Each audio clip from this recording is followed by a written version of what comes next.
Hey, everybody. On today's Locked On Bama, we're going to welcome in Jon Garcia from SI.com, also the Locked On Network, just a great American and super recruiting guru.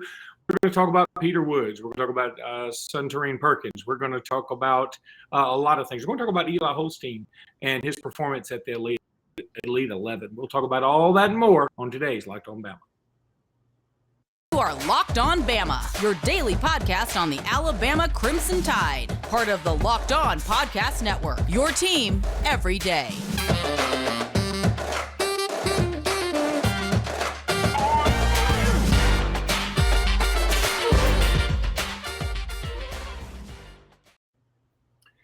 Hey, everybody, and welcome back into Locked On Bama. Luke Robinson, that's me. Jimmy Stein, that's normally him, but not today. Today, we're going to upgrade with one Jon Garcia. Jon, how are you doing today, buddy? I'm doing well. Just trying to figure out which conference realignment report is real or fake at this point. You know, it is bizarre. We can talk about that too, and I want to in just a little bit, but it is intriguing.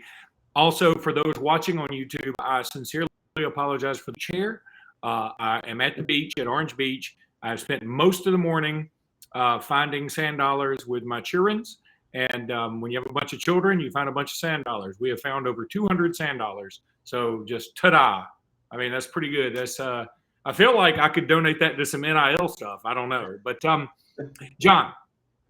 okay, we're going to start off with bad news, I think.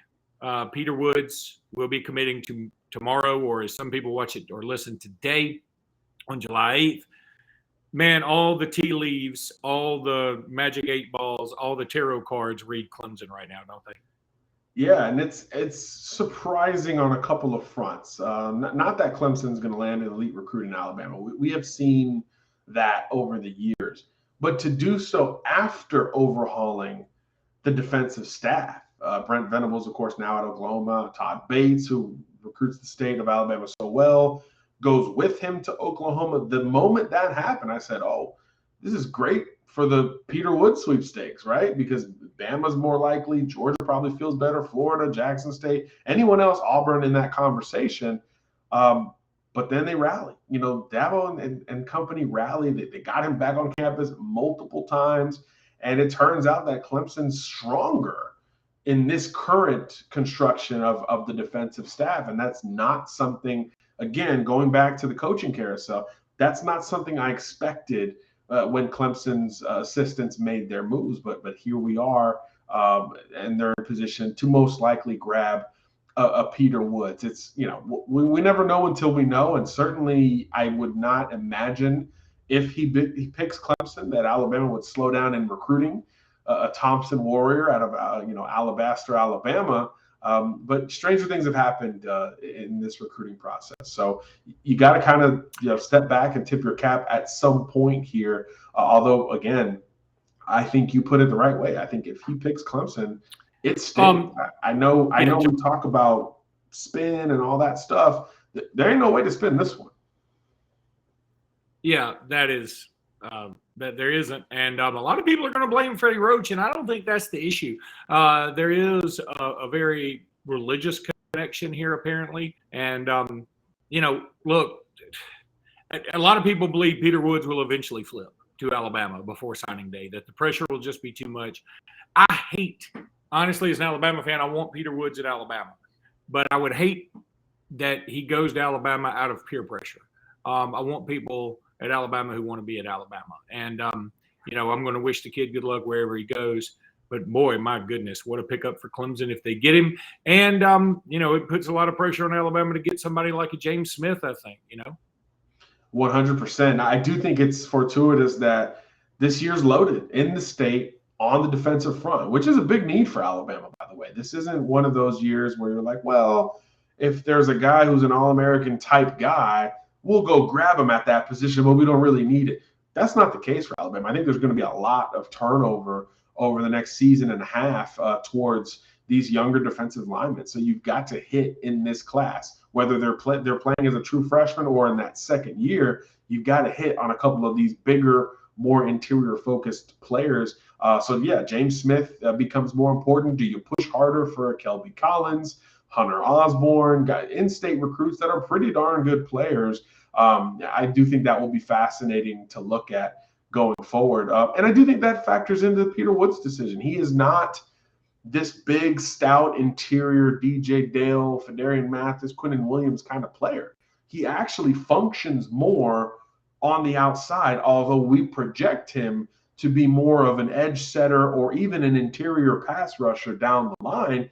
He is most comfortable out on the edge. So I do think other programs sold him on that more than Alabama really could, because Alabama wants its edge players to look like Will Anderson or Dallas Turner, not so much like Peter Woods, although he is so good and so steady wherever he lines up that he's coveted beyond maybe some physical limitations relative to a specific scheme like Alabama's. That is something to keep in mind. John, let me tell you, BetOnline is your number one source for all your betting needs and sports info. Find all the latest sports developments, league reviews, and news, including this year's Major League Baseball, college football, and pro football features. Everything you need is at betonline.net. BetOnline.net is your continued source for all your sports wagering information, including live betting, esports, and scores. BetOnline.net is the fastest and easiest way to check in on all of your favorite sports and events, including MMA, boxing, and golf. Head to the website today or use your mobile device, which you have in your pocket, to learn more about the trends and actions. BetOnline, where the game starts. All right, John. So let's talk about Suntarine Perkins here. This is a guy from Mississippi. I believe most people think he could be the number one player in Mississippi this year. He's an athlete. Boy, I hesitate to use this comparison, but I did on the podcast yesterday, so I'll do it today. Sort of a Jimmy John's feel about him from way back when. Shoot, Jimmy John's may predate you, John. I don't know. I was like the sub. I mean, he makes good subs. Now, you know who I'm talking about, don't you? I do.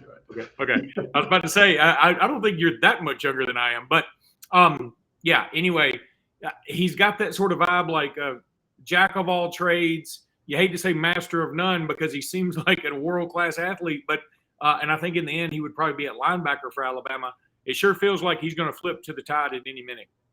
Yeah, I mean, certainly if you're on Twitter on Wednesday, I was just sitting there and I'm like, what are all these Bama pictures Suntarine is tweeting out? And then he changes his profile picture to his Alabama visit photo, which he took with those very close to him in terms of that visit. He's taken multiple trips to Tuscaloosa, even with his high school coaches at this point. So, yeah, it does seem like the Crimson Tide is positioning itself to flip the Ole Miss Rebel commitment, and that would sting. You know, that's arguably the number one player in the state of Mississippi, like you said. Jimmy Johns is a good comp. I was thinking more Dylan Moses to bring it a little bit more into the current era. But, yeah, he's a guy who plays running back and linebacker. He's big. He's physical. He's kind of rocked up.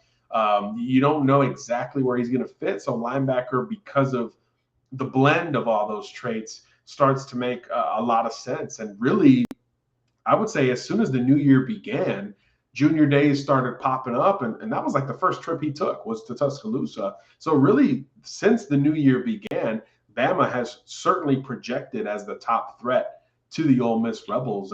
And, you know, Saban getting one over on Kiffin, I mean, that's probably going to be great for Twitter to bring it back to Perkins's profile there. But yeah, I think this would be a really, really nice get for Alabama. Modern linebacker, already comfortable, you know, facing the football as a traditional linebacker, but has that offensive experience that brings more lateral ability and ball skills in order to be a true three-down linebacker at the SEC level. So I do think he's a quiet kid, not well known because he committed so early, but that shouldn't lessen the importance of pulling the number one player out of Mississippi. I mean, Bama fans celebrate pulling Louisiana's best or Texas's best or Florida's best on routine. It should feel the same when you pull the best from Mississippi because per capita, they're kind of like Alabama and Louisiana, a lot of strong and developed prospects. And Mississippi's hard to go into and win. I would say harder than Louisiana, harder than even Texas to a certain degree. So I do think that would be a banner win for Alabama at this point. And look, they've already started flipping recruits. So it's definitely something to keep an eye on. Man, people are going to be flipping like pancakes now with all this NIL stuff. There's no doubt, right? So, John, let me tell everybody about LinkedIn. They're sponsoring this podcast. They're sponsoring your segment in this podcast always, and we certainly appreciate LinkedIn. As the sun comes out and small businesses are back in business, LinkedIn Jobs makes it easier to grow your team. LinkedIn Jobs helps you find the people you want to interview faster and for free. Create a free job post in minutes on LinkedIn Jobs to reach your network and beyond to the world's largest professional network of over 810 million people. Then add your job and the purple hashtag hiring frame to your LinkedIn profile to spread word that you're hiring so your network can help you find the right people to hire. It's why small businesses rank LinkedIn Jobs #1 in delivering quality hires versus leading competitors. LinkedIn Jobs helps you find the candidates you want to talk to faster. Did you know every week nearly 40 million job seekers visit LinkedIn? My goodness. Post your job for free at linkedin.com/lockedoncollege. That's linkedin.com/lockedoncollege to post your job for free. Terms and conditions may apply.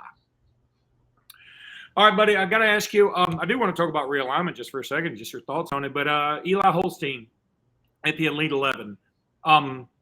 Okay, I'm a Bammer to the core. I love Eli Holstein. I want him in this class. I was thrilled to death when he committed. Totally fine that we missed out on the Arch sweepstakes, even, regardless. But I'm a little disappointed, I guess, in the performance at the Elite 11 in the sense that the only award that I've seen him get is, hey, best college size. I felt like he would perform better than that. This is not the end-all, be-all. Sean White, who ended up committing to Auburn, and God knows what he's doing now, won the Elite 11. It doesn't mean that much, but it means something. So should we take anything from this? Should Alabama fans feel like, I'm a little worried? If that group of Bama fans is looking for him to be the guy in 2023 right out of the gate, yeah, you should probably take something away from what was not a bad performance. I think it's more reflective of how strong this year is at quarterback, by the way. But in terms of is he ready day one, take the first snap of the first game?